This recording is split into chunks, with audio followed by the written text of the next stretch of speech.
The top news story here in Arizona and this nation has actually been following, as you guys know, all the wildfires burning in our state. We still got at least 6 weeks to go of fire season. That's a scary part. A lot of these fires could have been preventable, especially when we hear that they are human caused. So we're talking about what you can do, talking about some of the restrictions in place, especially as we head into Memorial Day weekend, and talking about the firefight. This morning, joining us from the Tonto National Forest is Clay Templin, along with Forrest Smith from the Mesa Fire Department. Thank you both for being here this morning. Thank you for having us. Clay, bring us up to date on the restrictions right now. This is your territory in terms of the restrictions because of the wildfires. Thank you. Yeah, all the national forests in Arizona are under fire restrictions right now. If we have specifics the public wants to do, you can go to www.publiclands.org. And the way to capture that is going to be essentially for the public. You can have a propane or a gas stove, but you cannot have a wood fire, a charcoal fire. You need to go ahead and pay attention to that. As always, all fireworks are gone ahead and being prohibited in the National Forest year-round. Okay. And then additionally, if people are going to smoke, we're going to ask you to go ahead and do it in your vehicle or in a building.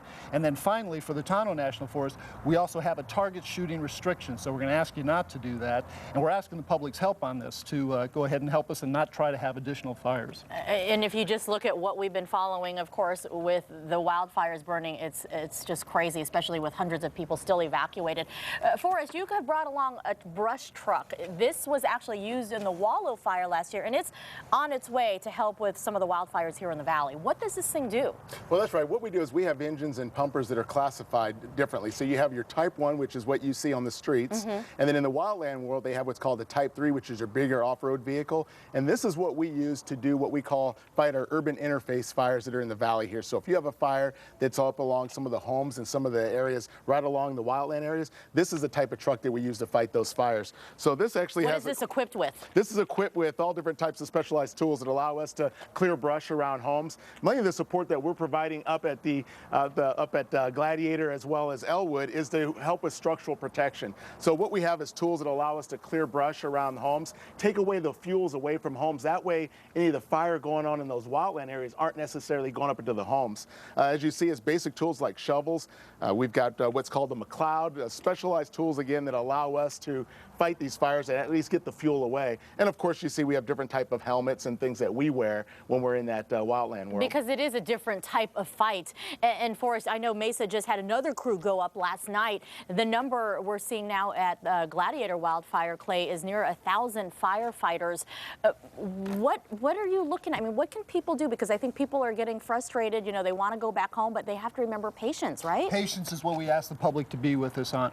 Their safety is our paramount concern on it. These are very large fires, not only on the Gladiator, but Sunflower. They have to understand that these fires take a while to get to. You're not going to have the access for our firefighters in some of this very extreme, hard topography. We're not going to risk our young men and women in places where it's very difficult and they have a high degree of risk. So the public may see smoke for quite a while. You know, we got 6 weeks before the monsoon comes here.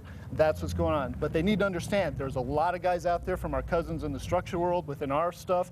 We're going ahead and we'll be able to respond where we can safely and appropriately. So I have good news. I think they're starting to get a handle on some of the aspects on Gladiator. Certainly we've gone ahead and addressed the concerns on Highway 87 and the power line for APS on that. So, all right. Yeah, well, we thank you for all the work you guys are doing. Forrest, may your firefighters, along with all the other ones from, I mean, we have folks from 14 different states at this point in our state fighting these fires. We hope everyone stays safe. Thank you so much. Thank you.